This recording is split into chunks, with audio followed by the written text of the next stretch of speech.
بسم الله الرحمن الرحيم الحمد لله رب العالمين الصلاة والسلام على نبينا محمد وعلى آله وأصحابه أجمعين أما بعد بلجن كenya إسلامه رحمة تكو بريدا كما خيسان دبر سيئتين دفه أسمرا نكبلا ورقرتي فول ربي تمر بعد ربنا وعطايزو جالتي تن أفريجا جالتي تأفري جالتي أفرنتني جالل فتنة تكفان jaalalatti fitinaa tuni gurbaan muslimaa tokko gurbaa haa ta'u intalaa ta'u kakaafiraa jaalachuudha jaalala fitinaa jedhanii jaalalti faayidaa tan rabbii jecha wal jaalattu tan rabbii jecha wal jaalatan iinal mutahabbuuna fiyyaa tan rabbiin tan jaamteen san tan rabbiin jawun san jechi jaalalti faayidaa jaalalti haftuun hiya baaqiyaatu saalihaatu هي باقيات الصالحات تقرتي عند ربكم ربي خيثم برتي سني حفظ سني جالتي أفريج سدفة لتاني نمجمتون هي باقيات الصالحات جالتي جتون جالتي جتون أفرفان جالتي جتون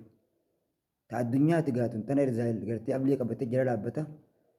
وجماعة قرتي رزال قبيني جتة جمعة جالتي تا الدنيا جنوا جالتوس تا الدنيا إرزايلي جرى دابتا أسجت صندوقني واشن قوتمي واشن بدي واشن بليفمي ilmiin keessa gadi hin teessu sanduuqa waashaniin hin balleessinaa jedhe shakki shirki hisdi kibri kanaan hin balleessinaa sanduuqa waashanan kanaan bade ilmiin keessa gadi hin teessu obboleeyyan keenya warra tanarraatiif rabbina haa taasisu warra gartee dhaamsa bareedaa isii tana keessa harkatee irraa fayyadamee isinillee natti mirkaanu rabbi isin haa taasisu an fuuluma rabbii ittiin barbaaduu fi waan kana hojjedhe malee wallaahi jiruu duniyaa tanaa keessatti ittiin beekamu osoo hin tahin yoo tana taate rabbiin gartee gama fuula rabbii rabbina haa taasisu akkasitti gaa dhaamsuma isheenii keenya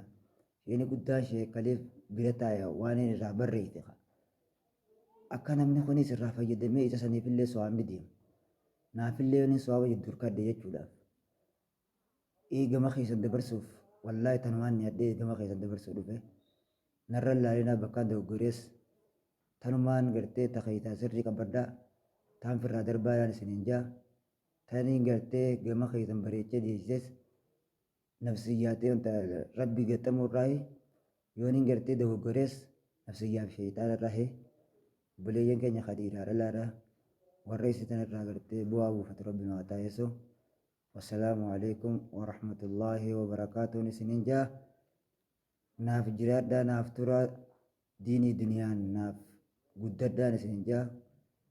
asumarrattiin dhaabaa wa akhiru da'awaana wassalaamu alaikum warahmatullaahi wabarakaatuhu